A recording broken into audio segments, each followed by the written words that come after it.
Welcome future leaders. Today I am going to continue exercise 12.2 of area related to circle.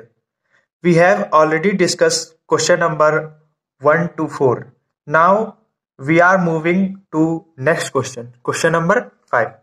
तो question number 5 है हमारा, त्रिज्या 21 centimetre वाले वृत्त का एक चाप केंद्र पर 60 डिग्री का कोण अंतरित करता है। तो एक वृत्त है, ठीक, वृत्त के केंद्र पर 60 डिग्री का कोण अंतरित होता है। कब? जब 21 सेंटीमीटर त्रिज्या बना होता है। किस पर? इस चाप पर 21 सेंटीमीटर। तो यहां पर 60 डिग्री का कोण बनता है।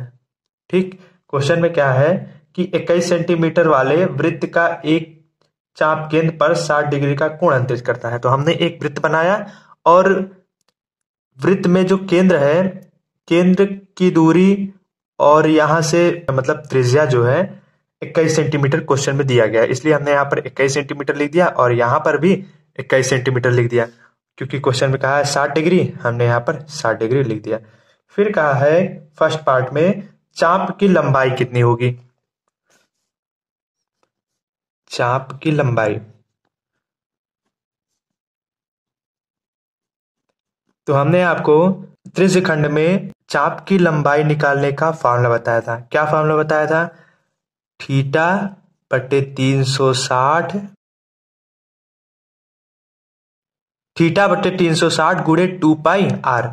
हमने चाप की लंबाई निकालने के लिए यही फॉर्मूला बताया था। इसी में रख दीजिए, हमारा पहला आंसर आ जाएगा। थीटा के जगह आप कितना रखेंगे? 60, यहां पर लिख दीजिए 60। 60 बटे 360 गुणे 2 पाई, पाई का वैल्यू 22/7 लिख दीजिए। आर, आर इसमें कितना है? 21, 21 लिख दीजिए।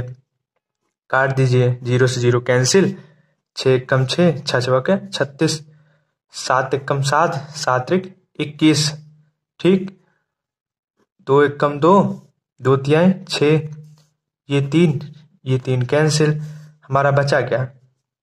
22 सेंटीमीटर आंसर। सेकंड पार्ट है हमारा, चाप द्वारा बनाए गए त्रिज्यखंड का क्षेत्रफल। चाप द्वारा बनाए गए त्रिज्यखंड का क्षेत्रफल।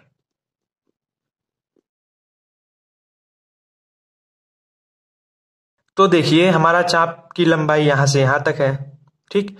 इस चाप द्वारा हमारा कौन सा त्रिज्यखंड बन रहा है? यही तो पूरा त्रिज्यखंड बन रहा है।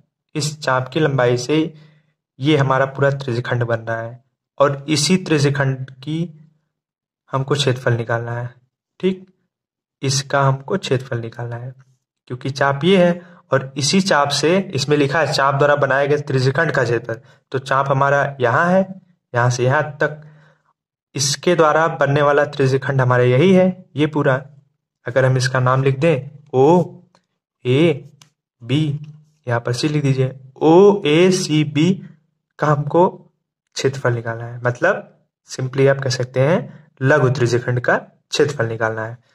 तो लघु त्रिज्यखंड का क्षेत्रफल फॉर्मूला थीटा बटे 360 गुणे पाई आर स्क्वायर।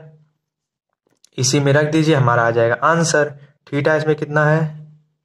60 है, गुणे 60 बटे 360 गुणे पाई का वैल्यू 22/7 रख दीजिए, गुणे आर स्क्वायर। आर हमारा इसमें 21 है तो 21 लिख दीजिए। 21 गुणे 21, क्योंकि आर स्क्वायर है ना।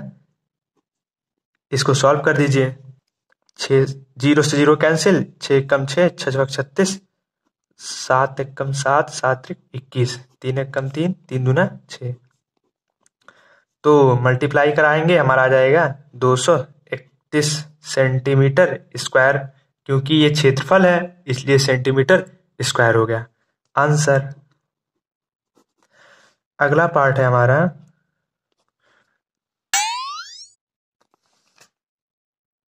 अगले पार्ट में कहा है कि संगत जीवा द्वारा बनाए गए वृत्तखंड का क्षेत्रफल। संगत जीवा द्वारा बनाए गए वृत्तखंड का क्षेत्रफल।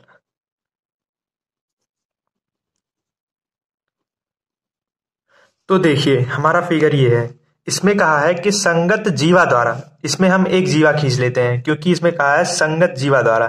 तो इस फिगर में ओ ए सी बी में हम एक जीवा खींच लेते हैं, ए और बी को मिला दिए, हमारे ये जीवा बन गया। तो हमको क्या करना है, जैसे ही हमने इस जीवा को खींचा तो हमारा एक वृत्तखंड बन रहा है। देखिए ये वृत्तखंड बन रहा है और इसी का हमको क्षेत्रफल निकालना है।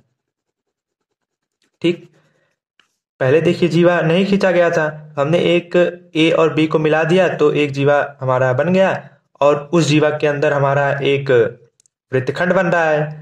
तो इसी वृत्तखंड का क्षेत्रफल निकालना है। ये भाग जो हम छायांकित कर रहे हैं उसी भाग का हमको क्षेत्रफल निकालना है, मतलब ए सी बी का क्षेत्रफल निकालना है, क्योंकि यही तो संगत जीवा द्वारा बनाए गए वृत्तखंड है ना, तो इसी का हमको क्षेत्रफल निकालना है।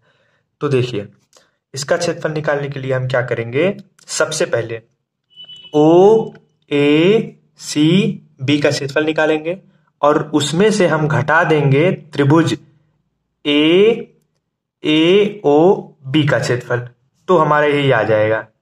इसको समझने के लिए हम आपको एक एग्जाम्पल देते हैं। देखिए हमने क्या किया, जो फिगर ओ ए सी बी है इसको हमने थोड़ा बड़ा बना लिया, ओ ए सी बी। देखिए हमको एरिया किसका निकालना है, इसी छायांकित भाग का एरिया निकालना है, मतलब वृत्तखंड का एरिया निकालना है ना। तो ए सी बी का क्षेत्रफल निकालना है। तो हम क्या करेंगे ना, सबसे पहले हम पूरा क्षेत्रफल निकालेंगे कि पूरा क्षेत्रफल है कितना, मतलब ओ ए सी बी का क्षेत्रफल निकालेंगे और फिर जैसे ही हमारा ओ ए सी बी का क्षेत्रफल निकल जाएगा उसमें से हम त्रिभुज का क्षेत्रफल घटा देंगे। ये देखिए हमारा एक त्रिभुज बन रहा है ए ओ बी, ए ओ बी का क्षेत्रफल अगर हम घटा देंगे तो देखिए हमारा यही बचेगा। ठीक, देखिए जैसे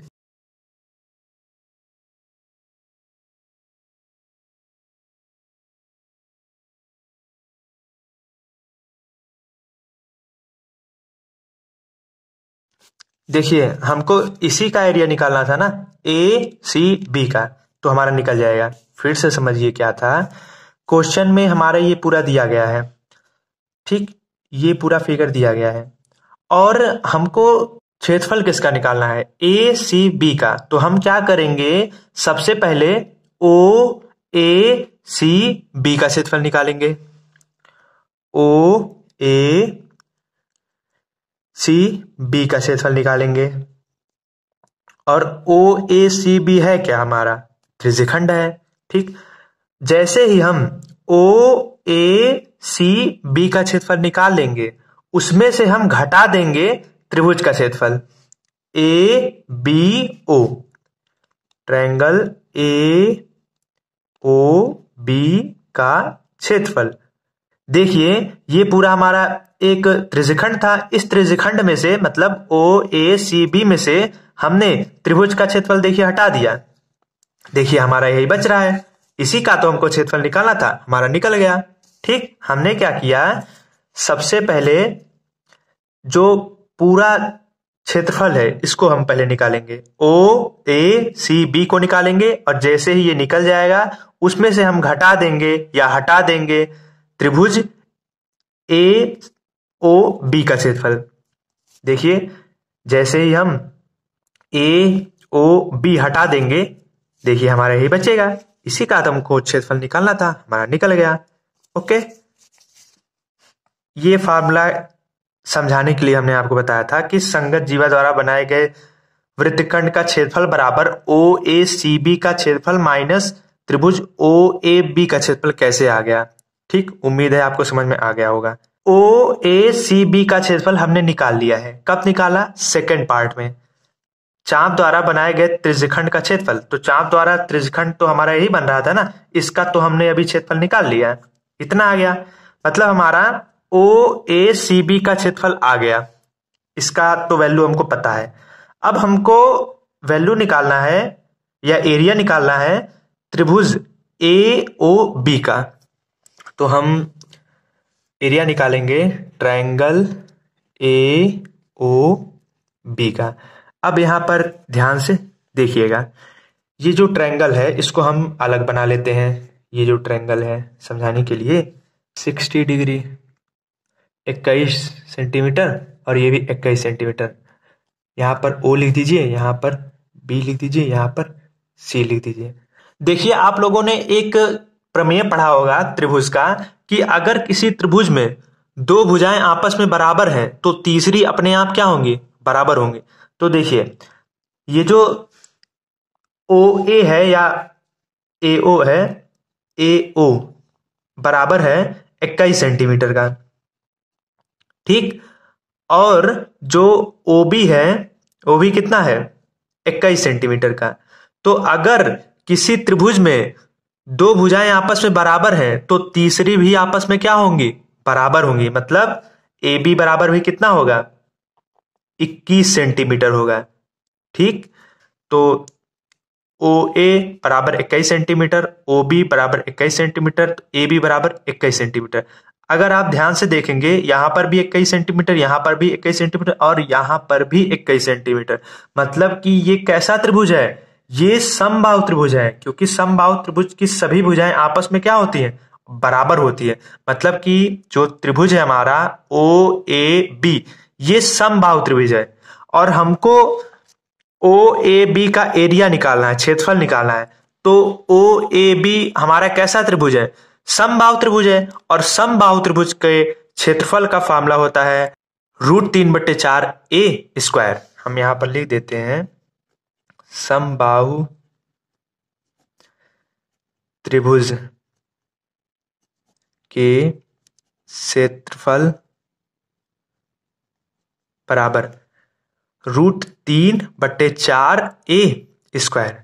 तो हमको इसी का एरिया तो निकालना है, हम लोग निकाल लेंगे। ए मतलब क्या है, ए मतलब भुजा। इसमें भुजा कितनी है 21 सेंटीमीटर, तो 21 स्क्वायर है तो 21 गुणे 21 हो जाएगा। इसको सॉल्व करेंगे तो इन दोनों गुणा करा दीजिए, 441 √3/4। अब देखिए हमारा त्रिभुज का भी क्षेत्रफल निकल गया और ओ ए सी बी का भी क्षेत्रफल निकल गया। तो ओ ए सी बी का क्षेत्रफल हमारा कितना आया 231 सेंटीमीटर स्क्वायर माइनस ए ओ बी का क्षेत्रफल। ए ओ बी का क्षेत्रफल हमारा कितना आया, इतना आया ना, वही चीज हम यहां पर लिख देंगे 441 √3/4 आंसर। ओके, इसी प्रकार क्वेश्चन 5 हमारा कंप्लीट हुआ। Thank you.